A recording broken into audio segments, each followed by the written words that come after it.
So the Honor Magic 8 Pro, it has gone global now, and 2026, well, Honor's off to a great start here with this phone, and I've been using it now for the last month. In fact, over a month.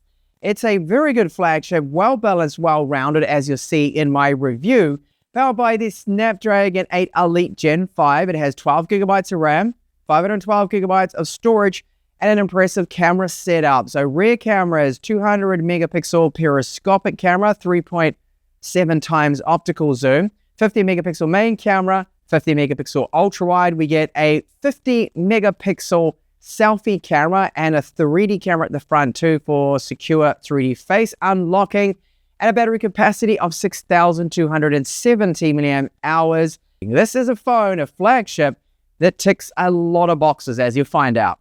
So just what do we get included with the Honor Magic 8 Pro? Well, we have a Type-C to Type-A cable, our 100-watt Honor supercharger, and a TPU case.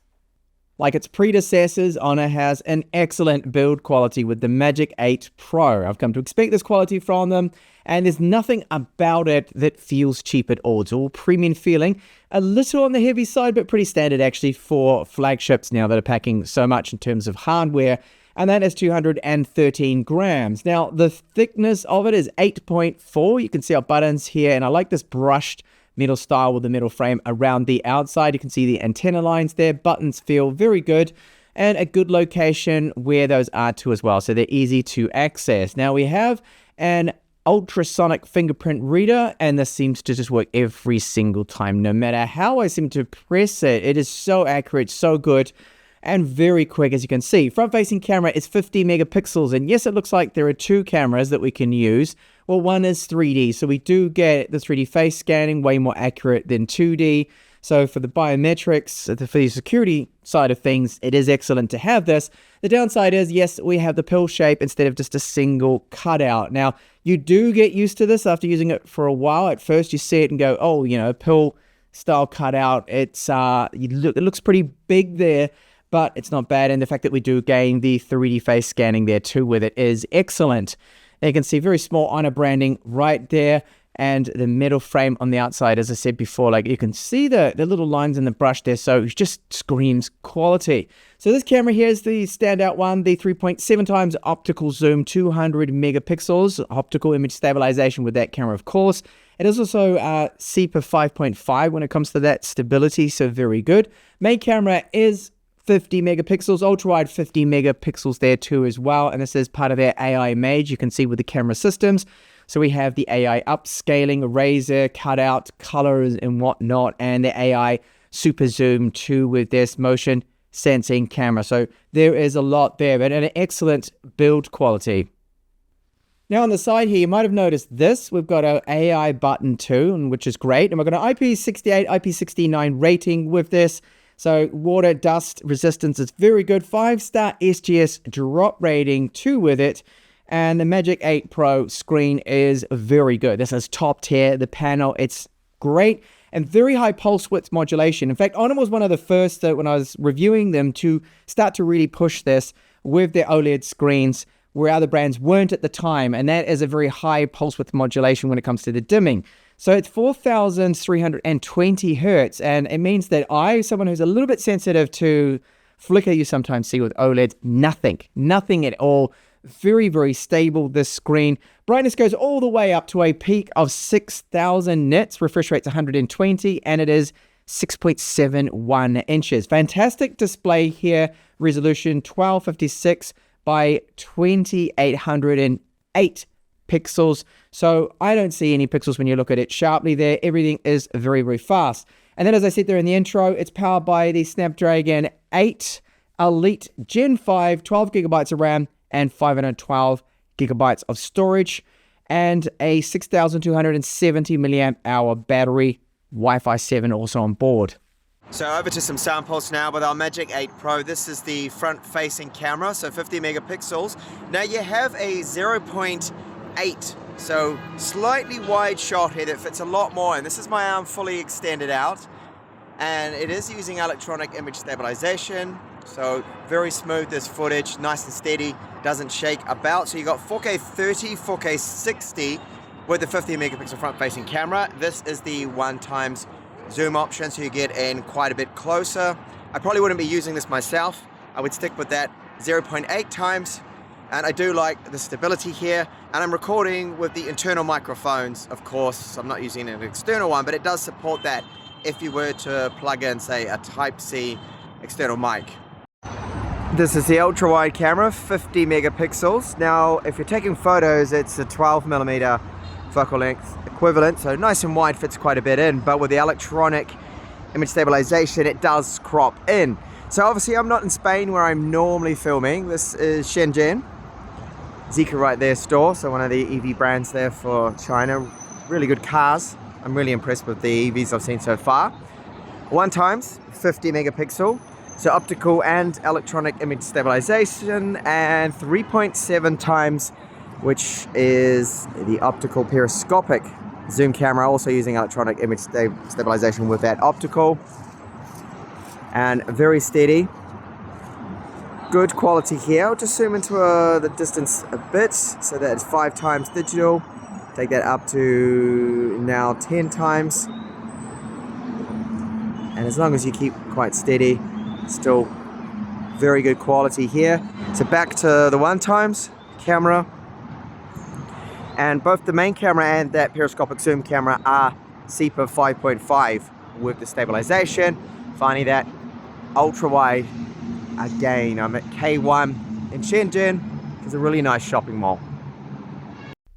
The periscopic zoom camera and the main camera do also support 120 frames per second. And as you can see, the results are taking that and then slowing it down to 30 frames per second. They're quite good, so you can get some nice cinematic shots. If you love your slow-mo, well, great to have the 120 4K video option. Now, one area I did see with video performance, it struggled, the Magic8 Pro, was when you have a lot of people. So it's trying to lock onto the faces here. Simply too many, started to drop frames. You need to override the focus. You don't want the face locking focus, then it seems to be fine. And even this, which was a show in China here, low light environment, it looks a lot brighter than what it really was. Handled the motion very well, I think. And then difficult conditions like this in Hong Kong, sunset, not bad, the results for 4K video. Okay, if I really start to nitpick, yes, I can say that it's a little bit soft. They could probably tweak up the sharpness a little, but I do like the fact that it hasn't been over sharpened. And I think the colors, at least with video here, do seem to be very good. And when it comes to those cameras, really do love that 3.7 times periscopic camera. It can get some stunning looking photos with a good amount of detail retained there. Hasn't really been over sharpened at all. Colors seem to be in general good, but maybe some tweaking more. This photo I'm showing you here of a churro, this is the super macro mode, well, the macro mode. I'm also impressed with the ultra wide, the fact that it is 12 millimeters. It's nice and wide, which it ultra wide should be. This is now our main camera, so there's a lot of detail that you can see there. A nice and bright sunny day. 10 times zoom, so still a lot of details there. Very usable photo. And then I take that zoom up to 50 times, so you can see still detail there. And at 100 times, yes, it's using some AI, but still pretty damn good, I think. It's an amazing camera that you can zoom in at 100 times and still get these kind of details. Now we have the Harcourt's portrait mode, of course, and very good. You've got different settings here. So you have a black and white, they're a vibrant Harcourt shot, and more of a vintage kind of look to them, but they do come out excellent. Really good stitching as well, and selfies looking good, and nice and wide too at 0.8 times, and you can go to 1 times like I showed you for the video. So it's a nice wide camera for those selfies. And I'm equally impressed with the low light performance here. Even selfies look good. So with a shot here in Hong Kong, this is the main camera at 1 times. I then take it up to 10 times zoom, and then take it all the way up to 50 in this shot. You can see the details of those antennas, the poles on the top there. Pretty good. And then the green boat, so main camera again, and then zooming in to 50 times, still a very usable photo. So impressive results from the zoom camera, especially in low light. Now, if you want to see more camera samples, do check out my camera comparison with this phone against the X300 Pro from Vivo and the Oppo Find X9 Pro. Now, down below here with the Type-C port, it does support video out, we've got 2 nano SIMs with the SIM tray, dual loudspeakers. I'll give you a sample of them later. Now, just to briefly touch on the UI, that it has been very good for me, Magic OS 10, and that is, of course, based off Android 16. So no bugs that I've encountered with it. It's been great, and everything has been fast and fluid. Now, I pointed this out in my hands-on that when you first get it, yes, there's a couple of bloatware apps, but really quite lenient compared to some of the brands out there that are cramming on. And I'm not joking here, sometimes 16, even 20 bloatware applications pre-installed. So we don't have that. We do have AI space. Honor AI there is too as well. And battery life, this one I've already mentioned before, but it is excellent. 11 hours, 15 minutes. This was with a display at 120 Hertz. So good results out of this. And if you do get, I believe it's the Hong Kong version, has even a larger battery too as well. But what we've got here with this one, 6,270 milliamp hours, is very decent. But my model here, I believe, is the Hong Kong version, because if I just quickly go into the About phone here, you'll see that I do have a 7,100 milliamp hour battery. So slightly bigger the capacity there. For that region, the global one, yes, will be a fraction smaller. It's quite a bit smaller, which is, yes, a slight disappointment. I have to mention that. But overall, it still is a good capacity, and we're getting good battery life here. Now, with the stress tests, this is Wildlife Extreme. So it loops for 20 minutes. This is a good way of testing the throttling. Now, Snapdragon 8 Elite Gen 5. Powerful chip. I mean, the best loop score there at just over 8,000. Very good, and yes, it does throttle down, almost halves the performance. I'm seeing this with other Snapdragon 8 Gen 5 devices. It's a very hot chip, and there's a lot of power in it, so they have to throttle it quite a bit. And I can report that the Honor Magic 8 here Pro doesn't get crazy hot. Like some of the other devices I have tested, they get really, really hot, the frame. I'm talking like 52, 53 degrees plus. This one is only around about 47, 46 or so that it gets up to. It's still warm. So yes, it does throttle quite a bit, but stability a little bit better than some other phones. I've seen some phones get down to 35%, not good. And this is where you can see, yes, it got to the 47 degrees Celsius there with it. The Antutu score, very good. We're almost at the 4 million point mark, and that was with the performance mode enabled too as well. So you go into the battery settings, you can enable that, and it just boosts the performance a little bit, and will push the thermals a fraction there too as well. And then the internal storage, very, very good here. This is UFS 4.4 spec, I believe it is. But 4 point something. It is very, very good. As you can see here, incredibly quick there. Those random access reads and writes, very good. No slowdown from the storage or that chipset either. So incredibly fast, great performance there. Battery time to charge it around about 45 minutes with 100 watts with the Honor Supercharge there, which is a great result considering this version I have has the larger battery capacity. So with the global version, I would say it will probably be around about 35, 34 minutes or so to fully charge those models. Now, of course, we've got a lot of AI features built into this. You have Gemini that is there too as well. You have Honor's AI memories, circle to search. They were one of the first to do that.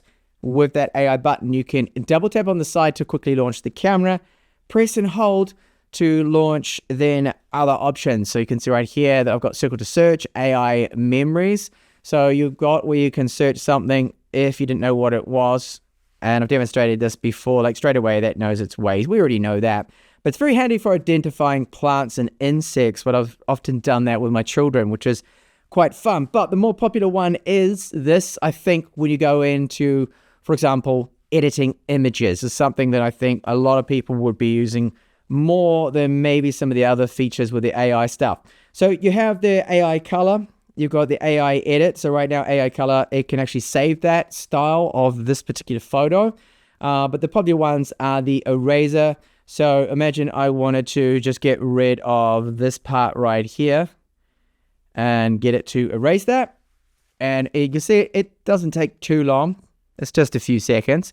And it has gotten rid of that and just shortened it, which I think is a wise idea to blend it in with that black background.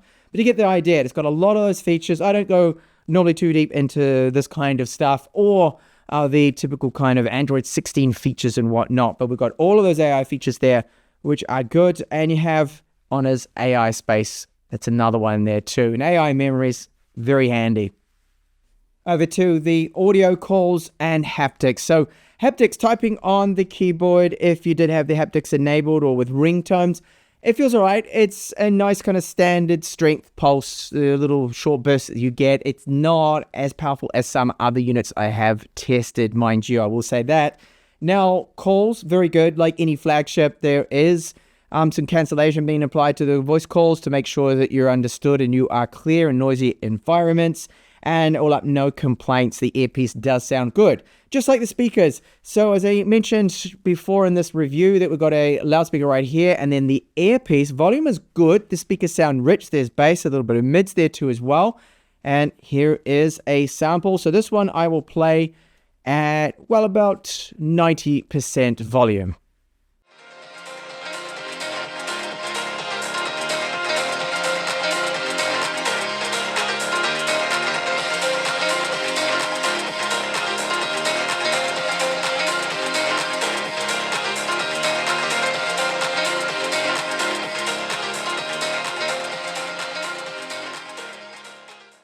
And if you are a gamer, you're not going to be disappointed with the Magic 8 Pro. But that Snapdragon 8 Gen 5 performance is excellent. Wuthering Waves on the absolute maximum settings. Runs really smooth, as expected. But yes, after, say, 15 minutes or so, you may notice the occasional frame dip. I mean, after all, this is a super demanding game. And even putting everything onto the ultra settings and 60 frames per second, it recommends not to do it. Even with a Snapdragon 8 Gen 5, considering this is the top of the line performance we have currently. Such a demanding game, but yes, runs really well and gets a little bit warm. It does not get alarmingly hot, the Magic 8 Pro, when gaming. So in my eyes, this is a very well-rounded flagship phone from Honor. The Magic 8 Pro pretty much covers all bases. You've got an impressive camera setup. You've got great battery life. Although it's a little bit annoying that with the rest of the world regions, we don't get the 7,100 milliamp hour battery. We get the 6,270 milliamp hour battery. Now, it is quite a bit of a difference there. It's annoying that we don't get it in all regions, the largest battery capacity, but that's what we have there. But it still is very good, the battery life on it. 100 watt wired charging, 80 watt wireless. You've got the IP69, IP68 waterproof and dust rating to it, an impressive screen that goes up to 6,000 nits brightness and a very good pulse width modulation rate. So this OLED, I don't see any flicker whatsoever.